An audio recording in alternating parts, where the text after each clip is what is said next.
Ya Nabi salam alaika, Ya Rasul salam alaika.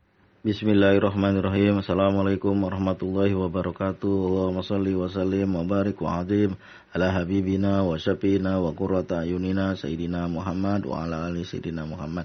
Ada orang bertanya kepada saya, Bang, bagaimana sih caranya supaya kita membaca salawat jadi semangat? Apa sebabnya nggak semangat? Jadi semangat. Biasanya orang kalau udah kepepet jadi semangat. Dia keyakinannya terhadap doa itu berkurang. Kenapa? Ya karena mungkin dia pikir nggak berhasil. Berdoa juga percuma, nggak berhasil. Coba bayangin begini. Orang yang punya suatu rencana usaha diiringi dengan doa, terus dia usahakan, terus dia doakan. Ketika dia berhasil, dia merasa nggak itu berhasil dari doa dia? Nah tuh, bayangkan dengan orang yang nggak punya rencana apa-apa, cuma doa aja. Dia nggak tahu kapan dikabulkannya. Dia nggak tahu. Sedangkan ini proyeknya ada, usahanya ada. Dia tahu, nih kalau berhasil dibuat ini sampai selesai sekian akan berhasil seperti gini. Kira-kira berapa bulan? Kalau dihitung-hitung dari sekarang 6 bulan lagi lah. Contohnya apa? Misalnya, contoh yang gampang banget. Orang bikin akun Facebook. Ini akun Facebook ini harus diapakan supaya bisa menghasilkan duit. Pertama, dia harus banyak iklannya. Nanti dari iklan itu keluar duit. Bagaimana supaya banyak iklannya? Harus banyak penontonnya. Bagaimana biar banyak penontonnya? Harus banyak videonya. Harus interaksi yang banyak. Interaksi itu apa ya? Ya saling menonton punya orang. Kalau nggak ditonton punya orang, siapa yang mau nonton punya kita? Akan begitu aja dia mah. Facebook juga begitu, YouTube juga begitu, sama. Kita mau ditonton aja punya kita, punya orang nggak usah ditonton, orang juga begitu nanti. Kalau semuanya begitu ya susah. Tujuannya kan supaya iklannya berkembang, gitu aja. Kalau kita nggak mau like orang, nggak mau tonton punya orang, orang juga begitu sama kita. Lah itu balasannya seperti itu. Coba yang rajin, dalam 2 bulan aja udah banyak interaksinya, udah banyak. Kemudian jangkauannya menjadi luas. Nah itu sambil dia berdoa setiap hari, ya Allah mudah-mudahan dalam 6 bulan ini channel saya udah berhasil menghasilkan uang. Lalu langkah-langkahnya seperti tadi dia buat setiap pagi, habis sholat subuh dia berdoa kepada Allah. Sebelum subuh nih, waktu tahajud udah baca sholawat Fatih. Habis subuh baca sholawat Abai wa Ummahat, baca sholawat Adarikni, masing-masing 100 kali. Setelah itu baru dia mulain interaksi, mulain posting di Facebooknya, posting gambar, posting video, posting reel. Lalu setelah posting, makan waktu 1 jam semuanya, mulain dia interaksi. Dari katakanlah jam 8 atau setengah 8 interaksi, terus dibuat sampai ratusan kali interaksi itu. Terus sampai sore. Setelah sore, udah siang, udah waktu sholat, dia sholat dulu sebentar. Lalu dia berdoa lagi kepada Allah, ya Allah mudah-mudahan angkasa ini Facebook ke depan nih bisa ngasilin duit. Terus dia lakukan itu begitu, ntar malam dia buat lagi begitu. Dia waktu habis maghrib dia baca doa, baca surat Al-Waqiah, terus dia lakukan selama 6 bulan terus menerus. Itu kan ada jeda waktunya. Bayangin 6 bulan sebelumnya udah gerak, begitu nggak nyampe 6 bulan, begitu 4 bulan udah mulai kelihatan dikit-dikit terbuka, reelnya terbuka. Biasanya dulu nomor 1 apa yang terbuka dari Facebook? Iklan yang terbuka, iklan yang pertama sekali bintang dulu, bintang udah terbuka tetap. Pertama bintang udah terbuka, lalu setelah bintang terbuka bonus terbuka, setelah bonus terbuka reel terbuka, setelah reel terbuka video on demand terbuka, terus menerus dilakukan itu. Bulan depannya udah dapat gaji mulai dari $100, $200, $500, $1.000. Itu doanya dia panjatkan, usahanya dia kerjakan. Itu yang contoh gampang aja di depan kita. Belum lagi itu kan yang teknologi zaman sekarang. Itu udah banyak banget ibu-ibu yang ngerjain yang kayak begitu. Udah banyak banget. Akhirnya yang biasanya sedikit-sedikit, alhamdulillah berkah membaca salawat, mengiringi doa yang dia minta kepada Allah. Dia baca salawat mengiringi doa yang dia minta kepada Allah. Alhamdulillah setiap bulan bisa terkumpul uang $1.000, $1.300, sampai $1.500. Tiap bulan itu terus meningkat. Semakin bulan semakin rajin ngupload videonya, semakin rajin interaksinya, kan bintang udah pada dibagi ke dia. terus menerus bintang, banyak itu bintang juga, uangnya banyak juga itu. Kalau sampai ratusan ribu, uangnya banyak juga itu. Kemudian udah gajian udah mulai lancar, pendapatan udah mulai lancar. Nah itu berkah juga, dia usaha, berkah dia berdoa memohon kepada Allah. Biasanya dalam waktu 6 bulan targetnya, alhamdulillah dengan pertolongan Allah dalam waktu 4 bulan, 3 bulan lebih, 4 bulan lah, itu udah keluar gajinya, udah cepet, udah rame penontonnya, udah interaksinya udah banyak, jangkauannya udah semakin luas. Itu contoh di depan muka kita aja. Lalu bagaimana orang yang nggak mengusahakan sesuatu? Ya bisa aja kalau Allah berkehendak. Cuma masalahnya pada umumnya kita lebih putus asa duluan. Aduh, gua udah 2 bulan bersolawat. Solawat Nabi tiap malam baca. Berapa kali baca? 10.000 kali lah taruh. Walaupun jarang yang begitu. Selama 2 bulan berturut-turut belum ada kebuka apa-apa. Ya wajar. Kenapa? Karena kitanya nggak tahan. Padahal mungkin berapa hari lagi terbuka. Akhirnya kita berhenti duluan. Berapa hari lagi udah berhasil, kita berhenti duluan. Kenapa? Karena kita nggak punya target. Itu masalahnya. Makanya orang-orang yang nggak punya target, yang nggak punya target seperti tadi, berapa bulan gitu usahanya akan selesai, akan keluar duitnya udah diperkirakan, akan ada rezekinya udah diperkirakan sama dia dari hasil kerjanya. Yang nggak ada kayak begitu, itu harus lebih sabar lagi.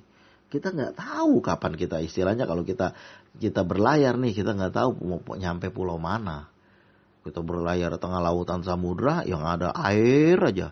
Samudra aja. Kalau kita pergi, zaman dulu pergi haji. Dari Jakarta lah katakan ke Jeddah. Berapa hari itu?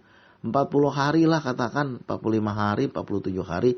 Naik kapal laut tetap nyampe. Nah ini kita berlayar di lautan samudra kayak Sinbad. Nggak tahu mau kapan nyampenya. Nggak tahu ya. Udah begitu aja ibaratnya begitulah. Kapan pertolongan Allah datang kita nggak tahu. Semakin gigih, semakin kuat. Makanya Allah menyuruh kita untuk apa? Allah memuji keluarga Daud. Nah itu dalam satu keterangan saya baca.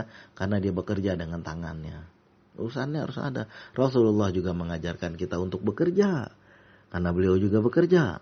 Pedagang, bekerja menimba air, mengembala kambing. Banyaklah pekerjaan yang dibuat. Lalu kemudian juga sahabat-sahabat Rasulullah, imam-imam fikih, mereka juga punya pekerjaan. Kita juga yang begini nih, ada pekerjaan kita. Apa itu? Ya seperti tadi saya bilang, ada yang jadi konten kreator di Facebook, di YouTube. Atau ada lagi yang punya usaha, punya dagangan. Ada targetnya, ada target usahanya. Sehingga tahu. Nah sedangkan yang gak punya target usaha apa-apa, ya harus lebih sabar. Harus lebih sabar, harus lebih banyak baca sholawatnya, berdoanya, dekatkan dirinya kepada Allah. Mudah-mudahan dengan cara gitu, kadang-kadang begini kitanya yang gak sabar.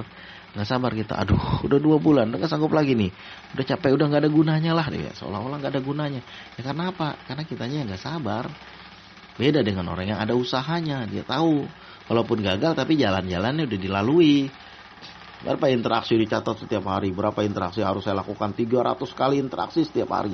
Ya dia kerjain itu, berhasil atau tidak berhasil itu bukan urusan dia, tapi udah diserahkan kepada Allah. Tapi pada umumnya kalau memang jalurnya ada, insya Allah berhasil. Kita mau kuliah, kita mau masuk fakultas kedokteran, kita mau jadi dokter, katakan. Kita mau jadi dokter, kita masuk fakultas kedokteran.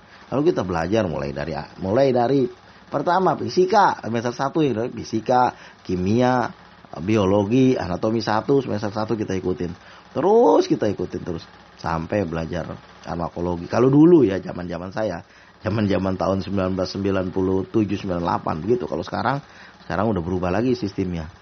Jadi itu kita pelajari, kita ikutin. Lama-lama berapa tahun kemudian klinik kita selesai, preklinik kita selesai, koas kita, jadi dokter kita. Langkahnya tahu. Juga fakultas lain juga sama begitu. Langkahnya tahu.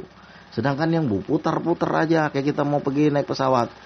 Saya naik pesawat, Pak, tiket pesawat 1, mau kemana Pak? Nggak mau bilang.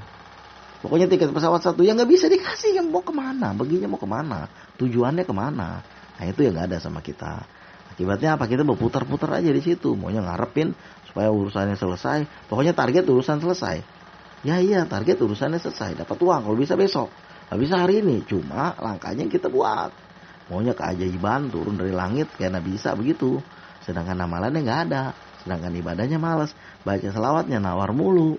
Susah jadinya kalau kayak gitu. Makanya yang paling bagus adalah kita istiqomah. walaupun dikit istiqomah. Kalau kita udah istiqomah, kita jadi nggak males lagi, kita punya target. Istiqomah satu hari berapa salawat? Salawat Nabi 1000 kali katakan. Atau salawat Nabi 5000 kali. Ya udah kita kerjain itu. Kalau belum itu belum berhenti, namanya target kita belum berhasil. Salat tahajud 2 rakaat tiap malam. Salat duha 4 rakaat tiap pagi. Terus kita kerjain. Baca ya Allah ya Wahhab ya Rojak 5000 kali, 10.000 kali, 3000 kali tiap hari. Baca Quran 1 juz. Salat sunnah kita kerjain. Itu namanya target. Karena orang seperti kita ini nggak punya kalau nggak punya target gampang berputar-putar aja. Pak, tiket pesawat 1, mau kemana Pak? Nggak mau bilang. Ya nggak dikasih. Karena targetnya nggak ada, mau pergi kemana dia? Nah gitu juga kita. Mudah-mudahan dengan ada target kita bisa istiqomah. Kenapa pakai dihitung pakai tasbih? Saya nggak perlu pakai tasbih. Ya terserah orang yang pakai tasbih itu supaya istiqomah. Supaya istiqomahnya ada. Jangan hari ini 10.000, besok 7.000. Ya sebenarnya nggak apa-apa, cuma istiqomahnya yang nggak ada. Hal istiqomah tuh asal sunajahnya yang nggak ada. Akhirnya apa? Jadi bosen. Jadi bosen, jadi males. Berputar-putar situ aja nggak ada targetnya. Misalnya orang mengamalkan suatu amalan, lalu diamalin aja, ada targetnya setiap hari. Lalu dia nggak sampai pada hajatnya. Bukannya nggak nyampe, tapi belum sampai. Beda dengan kasus yang kedua tadi, kan dia ada proyeknya. Begitu sampai, hajatnya sampai, sukses, berhasil dia, dapat keinginannya. Beda dengan orang yang berputar-putar situ aja nggak kemana-mana. Meskipun nafsi bitaqwallah, mudah-mudahan kita bisa paham dari sini. Jangan sampai kita bosen, kenapa targetnya yang nggak ada. Sehari berapa kali itu yang nggak ada sama kita. Akhirnya jadi bosen. Kenapa? Karena yang ngambang. Target 1 hari 1 juz baca Quran. Dengan ya berapa aja, gue mah nggak usah pakai target lah. Untuk apa target? Akhirnya hari ini baca 1 juz, besok 2 juz, lusa nggak ngaji, hari ketiga nggak ngaji, keempat males, kelima tidur. Ya karena nggak ada targetnya. Beda yang ada target, walaupun sedikit, terus meningkat. Sikum nafsi bitaqwallah. Mudah-mudahan nggak jadi males karena kita ada targetnya. Nggak jadi bosan karena kita punya targetnya. Itulah yang saya sebut dengan kiat dan tata cara biar kagak males untuk berselawat. Targetnya kita punya, tasbihnya kita punya, pegang, tujuannya kita ada. Dan kita yakin dengan pertolongan Allah. Usikum wa nafsi bitaqwallah. Terima kasih atas segala perhatian. Mohon maaf atas segala kekurangan. Assalamualaikum warahmatullahi wabarakatuh.